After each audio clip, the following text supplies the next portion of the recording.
Bonjour et bienvenue. Hier, le peuple béninois était aux urnes pour le renouvellement du Parlement. Ils sont en tout 4,4 millions les électeurs appelés à élire 83 députés. Un scrutin qui aura survécu à maintes péripéties. On évoquera au passage des désaccords entre le gouvernement et le COS-LEPI, l'instance chargée de la confession et de la distribution des cartes d'électeurs au sujet du financement de l'opération. La refonte complète de la liste électorale fortement décriée n'a été décidée qu'en 2012 et le COS-LEPI n'a été mis en place qu'en mai 2013 avec pour mission de mener à bien la rectification de la liste avant la fin de l'année. Mais en raison de la révision à la baisse par le gouvernement du budget prévisionnel prévu pour la mission, l'opération n'a pu s'achever qu'en mars 2015. Point n'est besoin de rappeler les passes d'armes entre le gouvernement et le COS-LEPI. Les appels à manifester, les marches et contre-marches, l'eau a fini par couler sous le pont. Avec l'intervention de la Cour constitutionnelle fixant le calendrier, les électeurs ont pu s'acquitter le 26 avril de leur devoir civique. Mais dans quelle ambiance? Beaucoup de fierté pour le Béninois sur le plan organisationnel du scrutin après une relativement longue pratique de la démocratie libérale et pluraliste au Bénin. Ces questions s'imposent d'elles-mêmes au regard du défi et des sacrifices consentis par toute une nation. C'est donc à dessein que le thème du jour est intitulé « Bénin législative 2015 ». Une organisation à la hauteur des attentes. Avant de lancer le débat du jour autour de la question, je vous invite à suivre le flash d'information. Au Burundi, des manifestants et forces de l'ordre se sont affrontés dans la capitale. Au moins 2 personnes ont été tuées par balles, ceci au lendemain de l'annonce de la candidature du président Pierre Nkurunziza à un 3e mandat à la tête du pays.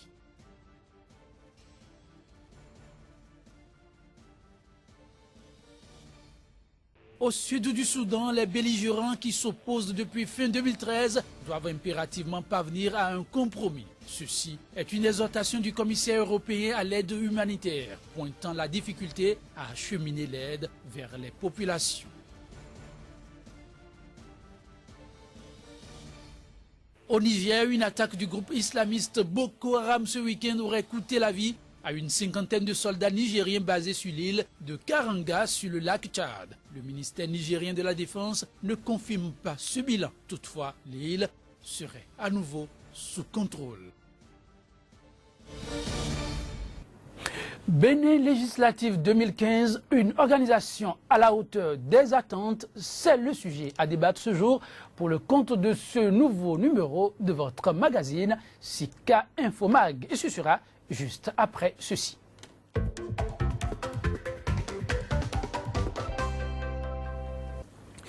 Le 26 avril, conformément à la décision de la Cour constitutionnelle, les Béninois étaient effectivement aux urnes pour choisir les 83 représentants qui devront siéger au Parlement à Porto-Novo. Ce scrutin législatif, première étape d'un nouveau cycle électoral qui prendra fin avec la tenue en avril prochain de la présidentielle, ne s'est pas déroulé sans accroc. Tenez, alors que la loi électorale fixe un délai de 15 jours minimum avant la date du scrutin pour la distribution des cartes d'électeurs, l'opération n'a pu commencer que le dernier lundi avant le week-end électoral et s'est poursuivi sur l'ensemble du territoire jusqu'au jour du vote. Un épiphénomène à côté de bien d'autres scènes ahurissantes. Bénin législative 2015, une organisation à la hauteur des attentes. Pour aborder la préoccupation, nous recevons sur ce plateau 2 invités. Jacques Migan, avocat au barreau béninois, ancien bâtonnier de l'Ordre des avocats du Bénin. Jacques Migan, bonjour. Bonjour, monsieur Yetongi Joël. Bonjour, monsieur. Bonjour, monsieur Migan. Bonjour. En face de lui, Janvier Oussou Accra, observateur de l'association FJR, entendez, Forum des jeunes pour la relève. Janvier Oussou Accra, bonjour. Bonjour, monsieur le journaliste.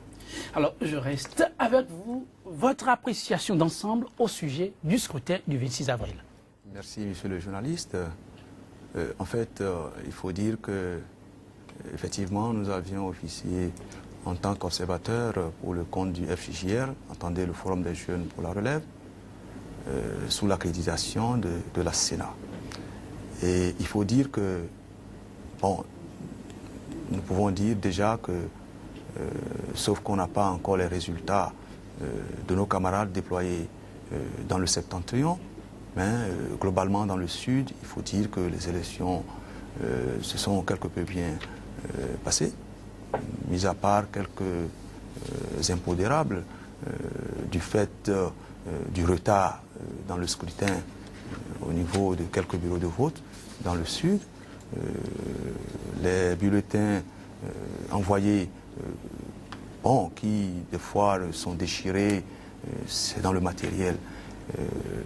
Il faut dire aussi que ce qui n'est pas très acceptable, c'est le fait que parmi les acteurs, je veux parler des présidents et leurs assesseurs, certains ne sont pas sérieusement formés.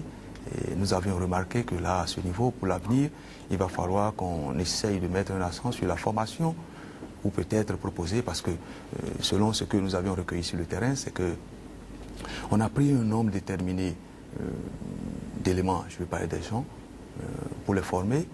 Et peut-être il va falloir à l'avenir former un grand nombre de...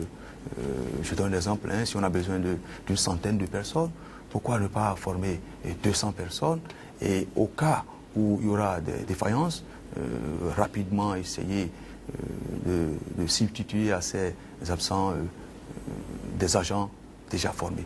Alors, avant de venir aux projections dites maîtres, vous avez suivi aussi de très près le scrutin. Quelle lecture en faites-vous dans l'ensemble? Écoutez, je vous remercie encore et je voudrais que nous rendions grâce à Dieu. Que nous rendions grâce à Dieu parce que nous venons de loin. Ce n'est pas là où on est tombé qu'il faudrait chercher les problèmes. Pourquoi? Mais c'est là où on a trébuché.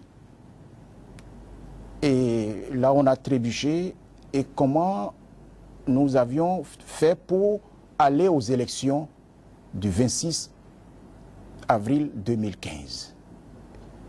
Nous devons remercier Dieu, mais aussi remercier la Cour constitutionnelle. Remercier les pères fondateurs de notre Constitution. Remercier la presse béninoise. Je dis bien la presse béninoise, notre Constitution, les pères qui ont œuvré pour que nous puissions avoir cette Constitution et la Cour constitutionnelle. Imaginez un instant les péripéties que nous avions connues, les difficultés que nous avions connues, il n'y aurait pas eu la Cour constitutionnelle, il n'y aurait pas eu les journalistes pour relayer. Je crois que nous serions aujourd'hui victimes de nos politiques qui se lançaient la balle. Mais, grâce aux injonctions, et vous l'avez rappelé au début de votre introduction, M. Joël Yetonyi, la Cour constitutionnelle a décidé. Et nous avions réalisé. Eh bien, il faudrait qu'à l'avenir, nous tirions leçon de ce qui se passe depuis un certain temps dans notre pays. À force de tirer tout le temps sur la corde et finir par casser. Je le dis pourquoi. Nous aimons toujours nous faire peur. Attends la dernière minute pour organiser les élections. Ou ne pas vouloir les organiser. La preuve est là. Les élections municipales, communales et locales auraient dû se tenir depuis le mois de mars. Nous en sommes où aujourd'hui? Injonction de la Cour, elles auront lieu le 31 mai prochain. Revenons maintenant à l'organisation de ces élections. Je disais grâce à Dieu, mais grâce cette fois-ci au peuple béninois. Il n'y a pas eu de morts, il n'y a pas eu de blessés, je dirais. On aurait pu en arriver là? On aurait pu, mais les choses se sont passées dans la joie pour le peuple parce que le peuple est sorti. Malgré les soubresauts qu'on a connus un peu partout, les gens voulaient voter. Ils étaient décidés, déterminés, parce qu'ils voulaient exprimer leur vote, leur expression, leur volonté, à travers ce qui s'est passé hier. Nous reviendrons tout à l'heure sur ce qui s'est passé en termes de résultats que nous allons analyser, parce que c'est aussi le moment de le faire. Mais je dis bien, remercions cette fois-ci le peuple béninois tout entier, du nord au sud, de l'est à l'ouest, ce peuple qui a su transcender un certain nombre de choses aujourd'hui, alors qu'on était parti pour l'enfermer dans ce que l'on appelle les promesses, les achats, les ceci, les cela, pour ne pas parler de fraude. Voilà ce que je peux dire. Belle élection, dans la joie, dans la fête, et nous aurons les résultats dans quelques jours. Mais on peut tout à l'heure, si vous le voulez, en discuter et nous projeter. Belle élection, hier jusqu'à 23 h à Cotonou, on a constaté qu'il y avait encore des bureaux de vote ouverts. Comment avez-vous apprécié cette situation de loin pour un scrutin qu'on savait qu'on devrait organiser 4 ans en arrière déjà? Je vous remercie encore, M. Joël Yetongi. Un scrutin qu'on aurait dû organiser depuis 4 ans.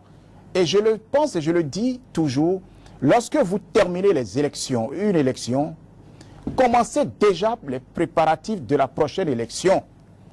J'ai dit tout à l'heure que nous attendons toujours la dernière minute et nous aimons tirer sur les fils, nous aimons nous faire peur.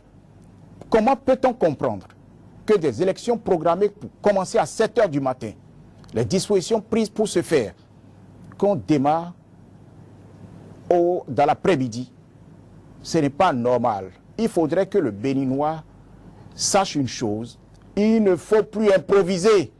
Tout s'organise, rien ne s'improvise, tout s'organise. Le jour où nous commencerons, rien ne s'improvise, tout s'organise. Le jour où nous allons commencer par prendre les dispositions d'une organisation, croyez-moi, le pays en gagnerait sur le plan du développement.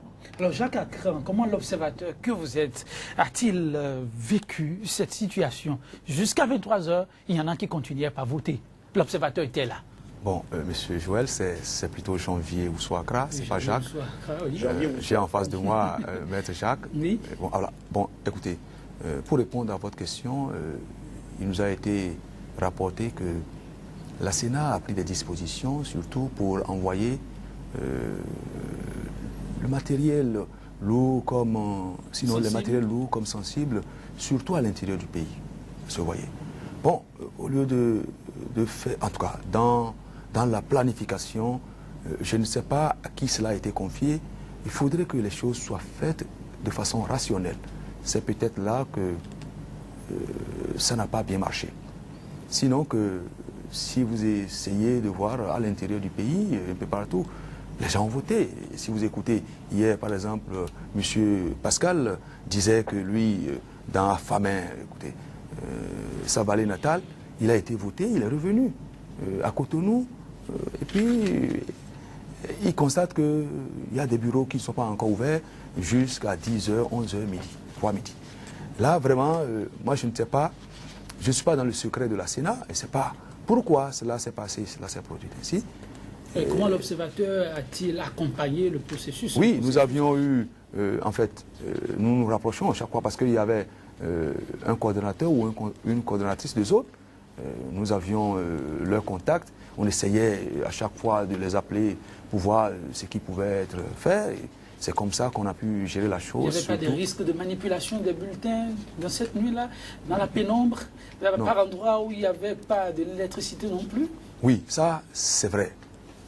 Le matériel qui manquait, vous savez, nous sommes en temps de délestage parce que dans certaines écoles, hier, il n'y a pas eu la lumière. Et il fallait, nous avions essayé de faire ce qu'on pouvait. L'État ne nous a rien donné, mais nous avions acheté des lampes que nous avions distribuées, des lampes torches, je veux dire, hein, que nous avons distribuées dans certains centres de vote, dans la 15e, à Bouyedo et autres. Est-ce que vous voyez?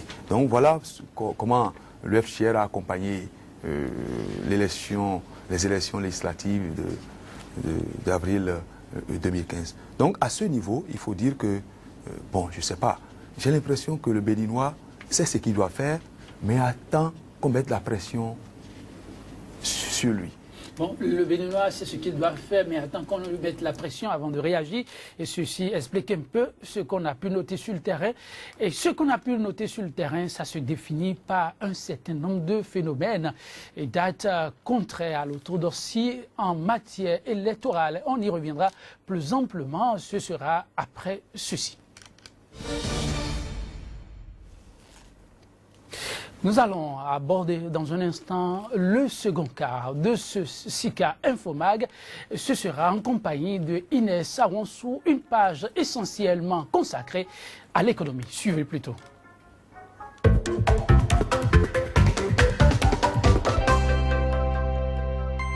C'est l'heure du journal de l'économie sur SICA TV. Bonjour et bienvenue à toutes et à tous. Voici le sommaire. Lancement à Nairobi au Kenya d'un centre financier international, il est inspiré du centre financier de Doha. La croissance économique en baisse de 2,2% au Mali entre 2014 et 2015, c'est une prévision du Fonds monétaire international. Enfin, nous irons en France à la découverte d'une innovation révolutionnaire. Il s'agit des pigments intelligents. Le Kenya et le Qatar se donnent la main pour le lancement à Nairobi d'un centre financier international inspiré du centre financier de Doha. Selon les termes de l'accord de coopération signé entre les deux pays, la monarchie pétrolière du Golfe apportera un soutien technique au Kenya dans la réalisation de ce projet. Ainsi, des lois devant permettre aux banques internationales d'opérer dans le pays et de recourir aux tribunaux londoniens et à d'autres centres d'arbitrage internationaux pour régler toutes sortes de litiges. Ces lois, disais-je, seront élaborées par les experts des deux pays. Au Mali, la croissance économique connaîtra une baisse de 2,2% cette année selon le Fonds monétaire international. Plus de précisions avec Génial Afouda et nous présente le tour d'horizon de l'actualité économique en Afrique. Au Mali, le FMI prévoit une croissance économique de 5% en 2015 contre 7,2% en 2014. L'institution indique par ailleurs que l'inflation devrait rester en dessous de l'objectif de 3% fixé par la Banque centrale des États de l'Afrique de l'Ouest. L'Angola entend mobiliser 10 milliards de dollars de ressources extérieures pour financer la construction de ses infrastructures prioritaires. Pour mobiliser ce volume de ressources, le pays envisage d'émettre des eurobonds pour un montant global oscillant entre 1 et 1,5 milliard de dollars. Une petite part sera mobilisée via des institutions multilatérales comme la Banque mondiale et les négociations de facilité avec des pays amis. 200 millions de dollars, c'est la somme que Air Côte d'Ivoire entend investir sur les 2 prochaines années. Cette somme servira à acquérir 3 Airbus A319 qui permettront à la compagnie de s'imposer au niveau régional. Air Côte d'Ivoire, qui est détenu à 65% par l'État ivoirien, à 20% par Air France et à 15% par l'investisseur mondial Golden Road, s'attend à voir son chiffre d'affaires atteindre 70 milliards de francs CFA cette année et 100 milliards de francs CFA en 2016. En Tunisie, le ciel s'assombrit encore plus pour Tunisair. Les performances opérationnelles de la compagnie aérienne tunisienne pour le premier trimestre 2015 n'augurent rien de bon. La quasi-totalité des indicateurs étant en deçà de leur niveau de 2014 à la même période. Entre les premiers trimestres de 2014 et 2015, le nombre de passagers transportés a chuté de 19,5%, passant de 779 038 à 623 021. D'après des analystes financiers, cette baisse du trafic serait due à l'attentat du musée de Bardo qui a affecté la fréquentation touristique. Au Sénégal, le secteur des assurances a connu une progression de 7,03% de son volume d'affaires l'an dernier en passant de 96,063 milliards de francs CFA au 31 décembre 2013 à 102,822 milliards de francs CFA une année plus tard. Selon la Fédération sénégalaise des sociétés d'assurance, l'assurance dommages et l'assurance vie ont été les principaux moteurs de la croissance observée en 2014, avec respectivement un chiffre d'affaires de 76,128 milliards de francs CFA et 26,684 milliards de francs CFA. Direction maintenant la France à la découverte de la seule société au monde spécialisée dans la fabrique des pigments intelligents. Une société qui attire de nombreux industriels. Ces derniers, en effet, attendent cette innovation avec impatience. Ça ressemblerait presque à un tour de magie. Une plaque blanche qui devient bleue au soleil et retrouve sa couleur d'origine à l'ombre. Bienvenue dans l'univers des pigments intelligents, des peintures et vernis qui réagissent instantanément à des changements d'environnement. fabrique des pigments aussi thermochromes qui changent de couleur avec la température, piézochromes qui changent de couleur avec la pression. On peut faire aussi des phosphorescents, fluorescents et combiner toutes ces fonctionnalités de pigments. Un peu de poudre, quelques fioles de produits chimiques et seulement 7 employés pour une innovation qui pourrait révolutionner le monde industriel. Amusant à regarder, mais surtout utile en termes de sécurité, par exemple. On va par exemple pouvoir vendre des bombes aérosols qui sont prêtes à l'emploi, qu'on va déposer directement sur le matériel trop chaud, et ça va pouvoir permettre aux ouvriers ou aux personnes qui utilisent ce matériel de ne pas se brûler et de savoir qu'il ne faut pas encore le toucher tant qu'il n'est pas refroidi. Le but, c'est de créer une alerte. Voilà, exactement. C'est de l'avertissement. Un avertissement applicable à tous les domaines. Repérer une pièce d'avion abîmée par un choc, détecter une rupture de la chaîne du froid, la liste est infinie. La start-up, lancée l'an dernier par ce chercheur du CNRS, a déjà près de 30 clients sans même avoir à les démarcher. Jusqu'à présent, les gens avaient rêvé sur plein d'applications en imaginant les tapisseries changer de couleur, la route changer de couleur, le bâtiment changer de couleur. Et aujourd'hui, ces matériaux, ces pigments existent, et d'où cet élan des industriels qui viennent nous voir. Impossible de savoir quelles entreprises travaillent avec la start-up, secret industriel oblige, mais le pigment intelligent devrait s'inviter rapidement dans le quotidien. Reste à ouvrir l'œil. Rendons-nous maintenant à Cotonou, au Bénin, pour retrouver mon confrère Casimir Pédia du quotidien L'Économiste.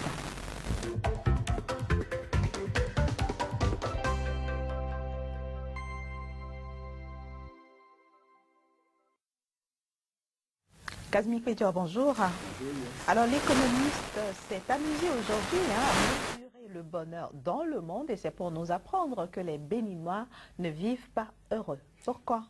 C'est bien ça, les Béninois ne vivent pas heureux, ils sont malheureux selon le rapport de World Happiness Rapport, une structure américaine qui a évalué courant 2012-2014 le bonheur au niveau de 158 pays, et le Bénin est classé avant l'avant-dernier, c'est-à-dire nous avons juste 2 places avant le dernier, le Togo qui est le dernier.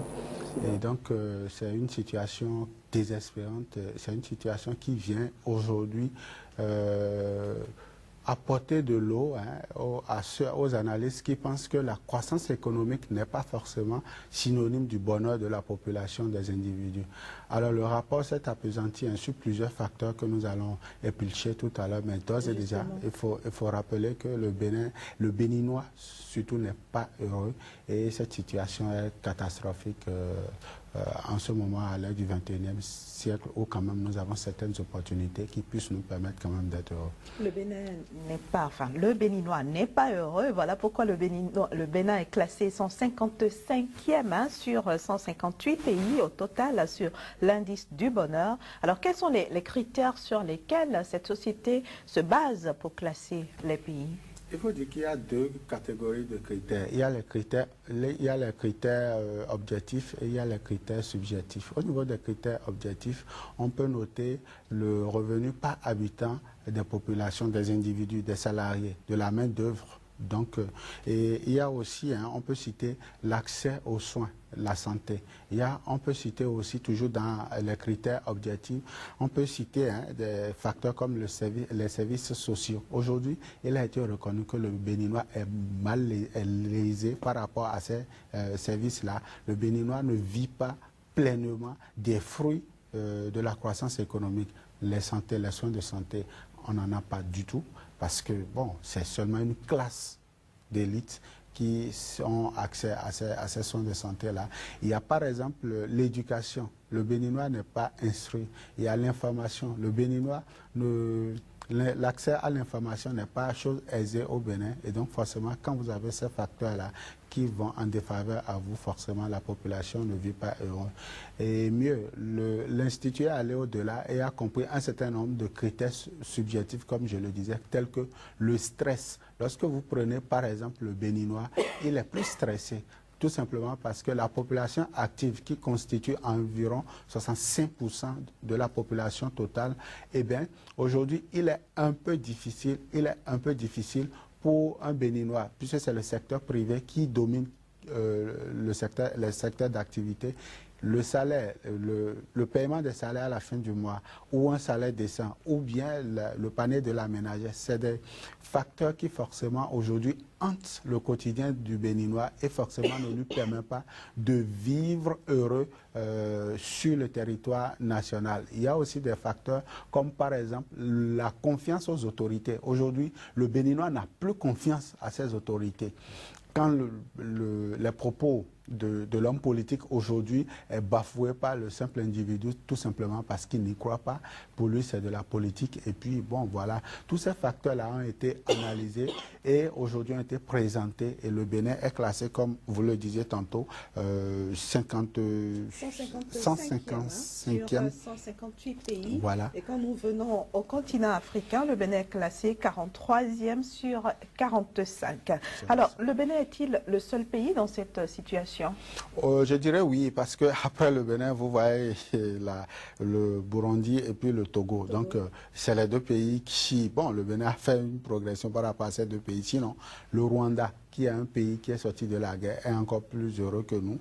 Le Burkina Faso, qui est un pays de l'interland, le Mali, la Côte d'Ivoire, le Niger, sont des pays encore plus heureux que nous. Vous avez des pays comme la Sierra Leone, qui actuellement traverse la crise d'Ebola, la Sierra Leone qui n'a pas les ressources que nous avons, la Sierra Leone qui n'a pas... Ça amène à réfléchir.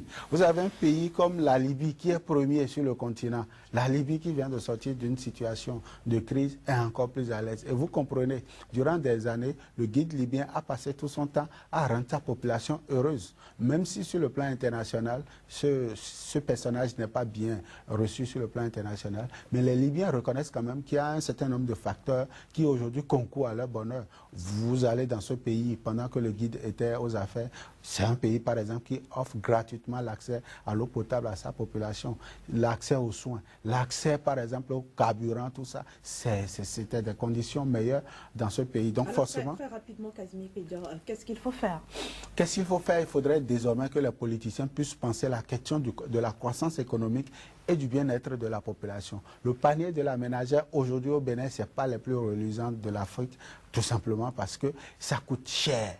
Aujourd'hui, le Béninois se nourrit très difficilement. L'accès aux soins, l'éducation, les communications, aujourd'hui, ça coûte très cher aux Béninois. Et donc, il va falloir que les politiques repensent la question du développement et non la question de la croissance économique. Il y a une très grande différence et c'est les résultats qui en prouvent. Aujourd'hui, nous n'avons pas des instituts de sondage, mais on est heureux aujourd'hui que les résultats nous soient venus depuis les États-Unis, ce qui permettra certainement à nos autorités qui parfois font la sourde oreille parce que ces rapports sont déposés sur leur table. Mais ils font la sourde oreille parce que ça ne les arrange pas. On ne veut pas communiquer. Donc, il va falloir aussi mettre ces statistiques-là à la disposition du public pour que chacun sache ce à quoi s'en tenir. Parce que ce n'est pas des résultats qui nous honorent, surtout quand nous sommes dans un système comme le système des Nations Unies où forcément on est tenu de respecter un certain nombre de critères comme par exemple les OMD ou les ODD. Nous devons pouvoir faire l'effort pour pouvoir satisfaire le bonheur de nos populations. Merci beaucoup Casimir Pédior,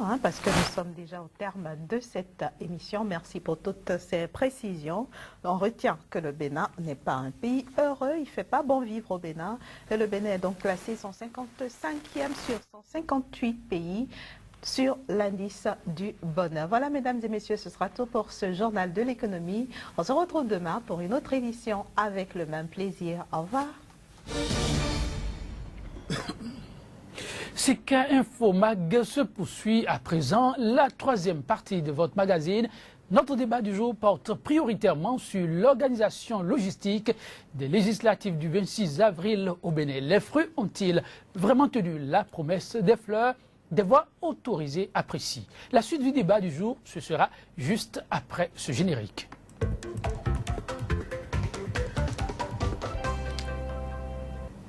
Pour poursuivre le débat du jour, j'ai toujours sur ce plateau mes deux invités. Je veux nommer Maître Jacques Migan, avocat au barreau béninois, ancien bâtonnier de l'ordre des avocats du Bénin. Jacques Migan a en face de lui Janvier Oussou Accra. Il est observateur représentant le FJR, entendez, Forum des jeunes pour la relève. Alors, dites-nous, Monsieur l'observateur des cartes d'électeurs qu'on distribue le jour même du vote, comment l'observateur que vous êtes a-t-il vécu la scène? Monsieur Joël, écoutez, moi je pense que sur cette affaire de distribution des cartes d'électeurs, le jour même du scrutin, pour ma part, d'abord il faut noter une dichotomie, une incompréhension même entre les membres de la Sénat.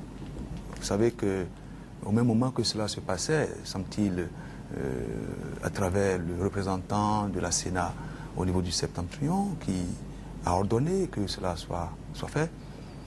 En même temps, Mme Bokol disait hier soir que c'était le contraire, ça ne devrait pas être fait. Et donc là, nous ne comprenons plus. Vous voyez, les institutions au Bénin, au moment où d'autres, sinon les uns pensent ceci, les autres cela. Et ça retourne à un manque du sérieux dans la démarche même. Parce que, normalement, on n'a pas pu respecter le délai. C'est vrai, nous sommes d'accord. Il y a au moins un jour chômé pour que les citoyens puissent véritablement sortir ou disposer de leur carte d'électeur. En un mot, il ne fallait pas le faire. Bon, en tout cas, pour nous, observateurs, nous pensons que ça pouvait être préjudiciable. Ce n'était pas très bien. Alors, Maître Jacques Migan, vous l'avez suivi, le Bénin, dit-on, a innové. La démocratie béninoise a une fois encore émerveillé. Oui, mais je voudrais rebondir sur ce que vient de dire M. Ousso Accra, janvier. La distribution le jour par le Conseil national technique, c'est bien cela, le CNT, le Centre national de traitement. Merci encore. Non, ils ne peuvent pas.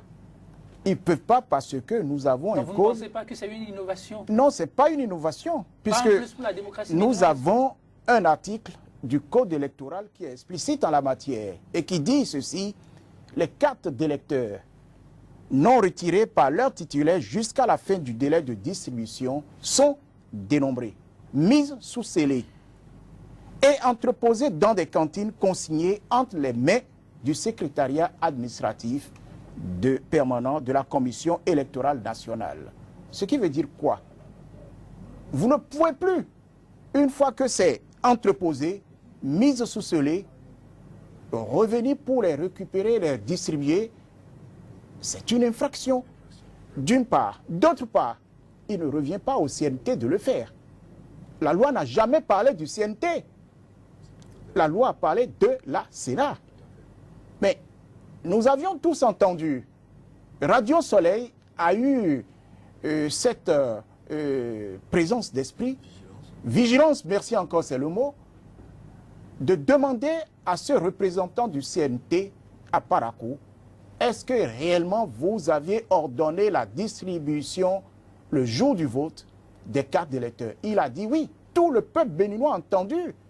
Tous ceux qui ont écouté Radio Soleil hier ont entendu. Mais dans la même soirée sur Canal 3, Madame Bokor Nadjor est allée contre cette manière de procéder du CNT. CNT n'est pas la décision, n'a pas un pouvoir décisionnel. Conformément à l'article 183 du Code électoral, CNT ne peut pas. C'est une structure qui a fait un travail technique. Et son rôle est terminé, son travail est terminé. Revenir sur le terrain pour demander, dans un département bien précis, de continuer la distribution des cartes. Mais c'est une entorse grave à la loi. Très grave. C'est une entorse grave, vous l'avez dit, l'irréparable est fait. Mais dans le feu de l'action, on a constaté que des agents débordés ont carrément laissé les électeurs aller vers les cartes et se servir. Il y en a donc qui se sont retrouvés avec 7-8 cartes sous les bras et sous prétexte qu'ils connaissent les propriétaires. Vous craignez des recours, des annulations de voix? Je peux vous dire que dans chaque bureau de vote, conformément à ce qui est dit par le Code électoral, il y a des représentants des partis politiques, des candidats aux élections, des partis alliances aux élections qui vont certainement, qui ont fait le constat, soit directement, soit par voie d'huissier, et qui, au moment opportun, saisiront qui de droit, c'est-à-dire le juge du contentieux, c'est-à-dire la Cour constitutionnelle. Puisque nous avons deux juges, il y a des dénonciations, pardon, la dénonciation devant, de manière formelle devant le juge constitutionnel, et puis les journalistes, comme je viens de le dire, de manière informelle, qui au fur et à mesure relayait les imperfections. Et nous avons d'autres imperfections, c'est même pas seulement au niveau du bulletin. Vous avez d'autres imperfections à Djougou, par exemple, dans le village de Dangou, Sara, où les gens se sont soulevés et les gens ont refusé de voter. Parce que tout simplement, on leur a promis l'électrification de leur village, ce qui n'a pas été fait. On a promis. Mais il faudrait aussi... Mais la formule, n'est-ce pas, d'aller voter pour sanctionner ceux qui ont promis et qui n'ont pas fait. Et c'est là où je suis entièrement d'accord avec M. Joël. Il fallait aller voter et sanctionner justement ceux qui, de manière démagogique, ont fait de telles promesses. Il ne revient pas à ses compatriotes, à cette population de Dangou, dans le village de Djougou, de manifester ou de vouloir bloquer quoi que ce soit. C'est le meilleur moment de sanctionner ce que nous avions vécu pendant cette période de campagne, cette promesse démagogique. Mais il y a aussi d'autres cas. Quand vous allez dans un village du Mono, plus précisément à Gonsa, on a empêché certains délégués, de représentants certainement des partis ou des candidats, de siéger. C'est anormal. Il y a également d'autres éléments que l'on a constatés sur le terrain, des dysfonctionnements. Donc autant de scènes qui peuvent pousser à des recours énormes, et donc à des annulations pour des populations qui n'ont pas pu voter en masse. Mais l'observateur, est-ce que vous voyez déjà une idée du taux de participation avec tout ceci? Ceux-là qui n'ont pas pu avoir le 4, ceux qui ont pu l'avoir, mais qui n'ont pas pu l'exprimer, parce qu'il y en a aussi qui, au lieu de se retrouver dans leur circonscription de base, se sont retrouvés bien loin. Tout ceci mis ensemble, on peut avoir une projection? Oui, monsieur Joël, c'est vrai. À ce niveau, je pense que nous ne dirons pas que notre démocratie n'est pas en marche, mais il y a un sérieux problème au niveau du cadrage. Ce que vous venez de dire, c'est vrai. On a permis à certains électeurs de prendre les cartes. D'autres, soit disant qu'ils connaissent, c'est des parents et autres, tout ça là. Mais cela n'a pas été vrai. On a eu des cas où on a attrapé des gens avec des cartes d'électeurs. Je ne veux pas citer des noms, mais tout ça là, c'est effectivement, comme vous l'avez dit, c'est des irrégularités. Et c'est passible d'emprisonnement. Puisque c'est un cas de vol, ça par exemple. Il y a aussi d'autres infractions comme Maître Migan vient de souligner, où ce n'est pas juste de permettre certaines choses. Nos populations n'ont pas compris, mais ils sont en train de comprendre. Je crois qu'il y a un effort dans ce sens. Nous avons eu des candidats, vous savez, qui, sur le terrain, faisaient des promesses démagogiques. Il a dit, le député ne construit pas la voie. Le député ne construit pas. Et ça, est-ce que ce n'est pas le fait de l'ignorance? Les populations suffisamment informées n'allaient pas tenir ces langages et le politique en profite. Bon, vous voyez, nous sommes dans un pays vraiment... Les gens donnent des taux qui changent, 80% d'analphabètes, 70% par la voix. Tout compte fait, le taux est élevé. Nécessairement, c'est cela. Nous tendons, on a parlé de la gratuité de l'école, on arrivera là. Mais pour le moment, il faut que nous sachions que la population a souvent été manipulée. Sinon, en réalité, mais il faut comprendre les ONG. Nous, dans nos sensibilisations, et d'autres également sur le terrain, ont précisé que le député n'a pas à vous donner l'électricité, par exemple. Mais là, ça ne prend pas trop, parce que, comme vous l'avez dit, nous avons une population qui n'est pas encore au même niveau de compréhension. Mais ça va venir. Alors, revenons justement au scrutin, aux irrégularités, à l'organisation pratique des législatives au Bénin. Des électeurs découvrent, disais-je tantôt, leur bureau de vote bien loin de leur circonscription électorale. Et dire que ce sont les mêmes cartes qui doivent servir aux élections locales, communales et municipales. Maître, à quoi peut-on s'attendre? Justement, moi je dis ceci, nous venons d'organiser des élections législatives. Je crois que c'est un test pour les futures élections. Il faudrait, avant les élections communales, locales, municipales, que des dispositions soient rapidement prises par la Sénat pour remédier à ces imperfections. Heureusement que c'est des cas mineurs. Mais aujourd'hui, on est déjà en avril. On est en avril. C'est encore possible. C'est une affaire technique. Mais le plus important, c'est pour les élections futures, puisque c'est le prolongement direct des élections présidentielles de 2016. Donc on aura le temps de corriger ces élections, ce qui se passerait en 2016. C'est le plus important. Mais je puis vous dire que ces cas qui ont été recensés, il faudrait rapidement que le CNT joue à fond sa partition pour que cela soit remédié. Mais très rapidement, oui. En entendant, vous permettez, est-ce que vous voyez le chef de l'État en train d'obtenir sa majorité? Mais justement, le chef de l'État nous a déclaré hier qu'il n'est plus candidat, enfin que son nom ne figurait sur aucune liste. Il faudrait que le chef de l'État arrête. Et pourquoi? Il faudrait que il veut rassurer le peuple. Il faudrait qu'il arrête. Il faudrait qu'il arrête. Parce qu'il n'a pas dit que ça. Avant les élections d'hier, nous l'avions vu dans tous les coins. D'aucuns ont même dit qu'il riait au lampadaire en disant « je vais vous faire ceci, je vais vous faire... » Qu'est-ce qu'il n'a pas promis? Qu'il n'a jamais fait pendant 9 ans. Son mandat est toujours en cours, il peut continuer de ces initiatives, mais à partir de quoi? Par quels moyens? Mais ce qu'il a déclaré hier au chef de l'État, ce n'est pas ça le plus important. Le plus important, c'est ce qu'il a dit lorsqu'il, le chef de l'État, dit ceci. Je veux demain des complices, en parlant des institutions complices et non des institutions conflictuelles. Mais ça veut dire quoi? Vouloir des institutions complices? Il est le chef de l'État, le chef de l'exécutif. L'exécutif a un rôle très important, prévu par l'article, si mes souvenirs sont bons, l'article 79 de la Constitution. Ils sont là pour légiférer, ils sont là pour contrôler l'action du gouvernement. Pourquoi veut-il que les institutions comme la Cour et l'Assemblée nationale soient complices? Quelle institution serait conflictuelle? D'une part, et d'autre part, il va plus loin. Et c'est là où je dis, Boni Yayi ne connaît pas la Constitution. Il a déjà été condamné par la Cour constitutionnelle qui lui a dit qu'il méconnaît la Constitution. Comment un chef d'État qui a des prérogatives bien déterminées par la Constitution ose dire qu'il est responsable des institutions? Quelle institution? Il est responsable des prérogatives à lui conférées par la Constitution. La Cour suprême, serait-il responsable de la Cour constitutionnelle? Serait-il leur responsable, leur chef? L'Assemblée nationale, ainsi de suite. Non. On y reviendra plus amplement, mais dites très rapidement, avant de mettre un thème à ce numéro du SICA Info Mag, voyez-vous le chef de l'État en train d'obtenir sa majorité? Non, écoutez, nous n'avons pas le droit de donner, en fait, bon, sinon que nous pouvons peut-être dire que, vu tout ce qui se passe sur le terrain, ce sera compliqué. Compte tenu des données que nous avons, nous parlons sous réserve des prérogatives qui sont les nôtres.